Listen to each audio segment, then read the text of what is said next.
سید الانبیاء صلی اللہ علیہ وسلم جب صحابہ بہت تکلیف میں آئے تو آپ نے فرمایا دیکھو یاد رکھو تم پہ تو مصائب آئے نہیں ہیں.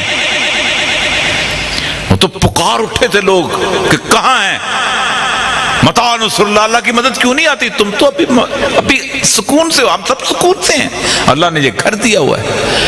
آپ حیران ہوں گے کہ اگر کامیابی دنیا کی اللہ کے ہاں کامیابی کی علامت ہوتی تو ہزاروں پیغمبر ایسے ہوں گے جن کے پیچھے ایک امتی بھی نہیں ہوگا,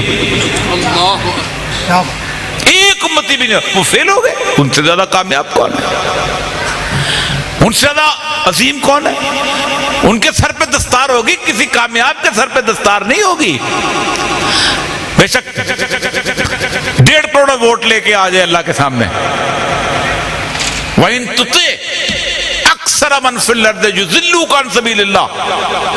پھر بتا دوں اللہ کے رسول صلی اللہ علیہ وسلم کے اوپر جو قرآن اترا ہے اس میں اللہ نے اتنی بڑی اکثریت کی نفی کی ہے.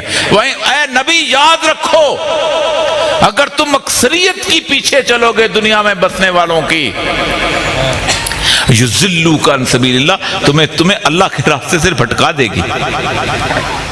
آج کل کی جیسی دنیا دے نال نہیں چل سکتے, مڑا میرا ہے نا دنیا. اور یاد رکھو اس فتنے کی اس وقت جو جس کی استطاعت ہے, اگر وہ اس کی استطاعت کے مطابق اگر وہ اس کے رنگ نہیں بدلتا نا چہرے کا تو اللہ کے غضب کے لیے تیار ہو جائے, اللہ کے غضب کے لیے تیار ہے. کیوں؟ اس کی وجہ یہ ہے کہ یہ واحد فتنہ ہے جو پورے عالم میں اسلام کے وہ چیلنج بنا ہوا ہے اس وقت. یہ واحد فتنہ ہے کہ آپ کے ہر دشمن کے گھر میں پلتا ہے. میں یہاں سے جاؤں تو مجھے راستہ بھی نہیں ملے اسرائیل کے اندر, ان کا ہیڈ کوارٹر وہاں پر موجود ہے. مجھے انگلینڈ میں تو خیر 13 ملکوں میں انہوں نے کہا ہے دفع ہو جاؤ, نکل جاؤ. میرے لیے اعزاز کی بات, میرے لیے فخر کی بات, مجھے جتنے ملکوں سے نکالو گے فخر کی بات, سمپل سی بات ہے. اللہ کا کرم ہے میرے اوپر کہ تم لوگ مجھے کہتے ہو کہ ہماری سرزمین میں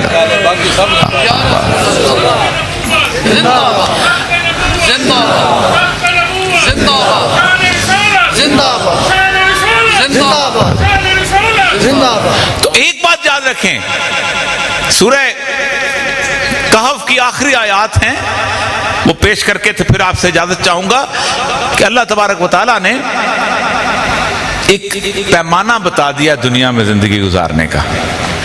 اللہ فرماتے ہیں قُلْ هَلْ نُنَبِّئُكُمْ بِالْأَخْسَرِينَ أَعْمَالًا. آج تمہیں بتانا دیں کہ گھاٹے کا سودا کرنے والے کون ہیں, جن کی ساری زندگیاں گھاٹے میں چلی گئی. قُلْ هَلْ نُنَبِّئُكُمْ بِالْأَخْسَرِينَ أَعْمَالًا الَّذِينَ ضَلَّ سَعْيُهُمْ فِي الْحَيَاةِ الدُّنْيَا. وہ جن کی پوری زندگی دنیا کے گرد گھومتی رہتی ہے. میں 4 ایکڑ تو 8 ایکڑ بنا لے, میں 8 ایکڑ تو 15 ایکڑ بنا لے, میں پتر نو امریکہ پڑھاتا, میں ایک کارخانہ لایا سی دوسرا کارخانہ لاتا, میں ایک ڈگری لئی سی پھر دوسری ڈگری لئی سی. الذین ضل سعیہم فی الحیات الدنیا وہم یحسبون انہم یحسنون صنعا. اور خوبصورت بنا کے لوگ دستے نے اے میڈل لاؤ میرے سینے تے, میں آکسفورڈ دے وچ کر لیا. اللہ کہندا ہے تمام یاد رکھو کوئی اور راستہ نہیں ہے تمہارے ہاں, صرف ایک راستہ ہے, کوئی اور راستہ نہیں ہے, صرف فاتبعونی. رنگ میں رنگ جاؤ سید الانبیاء صلی اللہ علیہ وسلم کے. جو رنگ میں نہیں رنگتا وہ اللہ کہتا ہے, اللہ فرماتے ہیں یہاں پر کہ فاتبعونی یحببکم, اللہ تم سے محبت کرنے لگے گا. یہ نہیں کہ تم اللہ کہتے تم میرے محبوب صلی اللہ علیہ وسلم کی رنگ میں رنگ جاؤ, میں تم سے محبت کرنے لگوں گا, میں تم سے پیار کروں گا. ہم اس وقت جس دور میں گزر رہے ہیں اور اس دور کی نشانیاں جو ہمارے سامنے واضح ہو رہی ہیں, اب تو حدیثوں کی بزرگ بیٹھے ہوئے ہیں، اسماء الرجال کی وہ تخریج نکالنے کی ضرورت نہیں رہ گئی. آفتاب آمد، دلیل آفتاب، جن 57 ملکوں میں سے جن ملکوں کے بارے میں میری نبی نے فرمایا تھا یہاں جنگ شروع ہوگی وہیں شروع ہوئی. فرمایا یمن میں ہوگی، فرمایا شام میں ہوگی، فرمایا مصر میں ہوگی، فرمایا عراق میں ہوگی، اور اس کے بعد آپ نے فرمایا کہ کیا کیا کچھ ہوگا اور شام میں جب ہوگی. اب ہم اس زمانے میں آ گئے ہیں، اور اس زمانے کے اندر آپ صلی اللہ علیہ وسلم نے فرمایا پھر دیکھیں کہ آپ کے جو اعمال کا اجر بھی بہت زیادہ ہے، کہ آپ نے فرمایا وہ زمانہ آ جائے گا تمہارے کہ میری ایک سنت پر عمل کرنا ایسے ہوگا جیسے انگارہ اپنے ہاتھ پہ رکھنا ہے. انگارہ اپنے ہاتھ. آج آپ کسی دنیا میں کسی بڑے جگہ پہ آپ جا کے دیکھیں، آپ رسول اللہ صلی اللہ علیہ وسلم کی سنت کے مطابق نماز پڑھنے کی کوشش کریں، آپ کے لیے کسی تکلیف دہ میٹنگز کے اندر باقی جگہ پہ ہوتا ہے.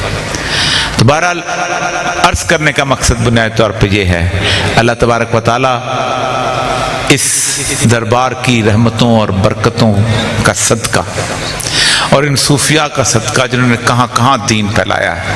میں کبھی کبھی بتایا کرتا ہوں لوگوں کو کہ ہمارے صوفیاء کتنے کمال کے لوگ تھے کہ ہر دور کے حساب سے وہ ڈھلے ہیں.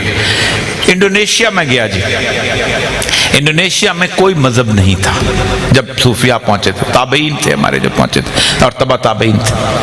تو انہوں نے دیکھا کہ یہاں تو کوئی مذہب کے مقابلے میں مذہب دیا جاتا ہے. تو صوفیاء نے دیکھا کہ یہ روز رات کو پتلی کا تماشا دیکھ کے سوتے ہیں.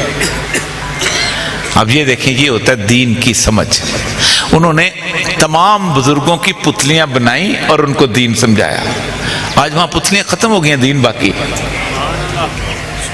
یہاں آ کے پہلی چیز جو ہمارے صوفیاء بزرگوں نے دیکھا کہ یہ وہ ملک ہے کہ جس ملک میں شودر کھچتری کے ساتھ نہیں بیٹھ سکتا، کھچتری ویش کے ساتھ نہیں بیٹھ سکتا، ویش برہمن کے ساتھ نہیں بیٹھ سکتا. کیا کام کیا انہوں نے؟ کچھ نہیں کیا. ایک لمبا سا لنگر بچھایا اور شودر کو کہا آؤ بیٹھو تو میرے ساتھ. اس نے کہا یہ معین الدین چشتی، یہ سفید رنگت والا شخص دیوتاؤں کی طرح کا چہرہ، یہ کیا خوبصورت آنکھیں، جس کے چہرے سے نور، یہ شودر کے ساتھ بیٹھ کے ایک پیالے میں کھانا کھاتا. پورا مذہب توڑ دیا ہندوؤں کا. جب تک آپ اس طرح کا علم ان لوگوں کے لیے پیدا نہیں کرتے آپ دین کو آگے نہیں بڑھا سکتے. اور دوسرا، ہر کافر سے، ہر دوسرے مذہب سے آپ تعلق بنائیں گے تو تب وہ آپ کے دین میں آئے گا. لیکن ایک جگہ آپ کو فرق کرنا پڑے گا، وہ ہے جہاں ڈاکہ مارنے آ جائے. جو پڑوسی ہے اس سے محبت کرو، خواہ وہ مسلمان ہے یا نہیں ہے، تاکہ کل وہ تمہارے دین میں. لیکن جو تمہارے گھر کے، کیا رسول اللہ صلی اللہ علیہ وسلم کے گھر پہ ڈاکہ مارنے ہیں، اس ڈاکو کو پہلے قتل کرو. سیدنا ابوبکر صدیق نے کہا تھا اگر مدینے کے اندر خالی ہو جائیں لوگ اور مجھے یہ ڈر ہو کہ جنگلی جانور آ کے میرا گوشت نوچ لیں گے، پھر بھی میں مسلمہ کذاب کے گردش کر بھیجوں. اور جو ابھی ابن مسلمہ کا جو واقعہ ہے اس پہ سنا کے جاتا چاہوں گا کہ اور کتنی بڑی گواہی ہے کہ اسود انسی کے پاس بھیجا رسول اللہ صلی اللہ علیہ وسلم نے. تو رسول اللہ نے خط بھیجا، اس خط میں لکھا تھا من محمد رسول اللہ علیہ اسود انسی کذاب. تو کہنے لگا ہاں میں نے رسول لکھا اور اس نے مجھے کذاب لکھا. تو انہوں نے حبیب مسلم نے کہا ہاں تم سے بڑا کذاب کون ہے؟ فرمایا تم بھی کہتے ہو کذاب؟ اس نے کہا ہاں میں کہتا ہوں. انگلیاں کاٹنی شروع کی گئی، بازو کاٹنا شروع کیا گیا، پاؤں کاٹنے شروع کیے گئے، ٹانگیں کاٹنے، جسم کا اعضاء. مورخین لکھتے ہیں کہ ایک ڈھیر لگ گیا ان کا، ڈھیر. اور وہ ڈھیر قیامت تک اس بات کی گواہی دے گیا کہ سید الانبیاء صلی اللہ علیہ وسلم کی حرمت کی حفاظت ایسے کی جاتی ہے. وآخر دعوانا الحمدللہ رب العالمین.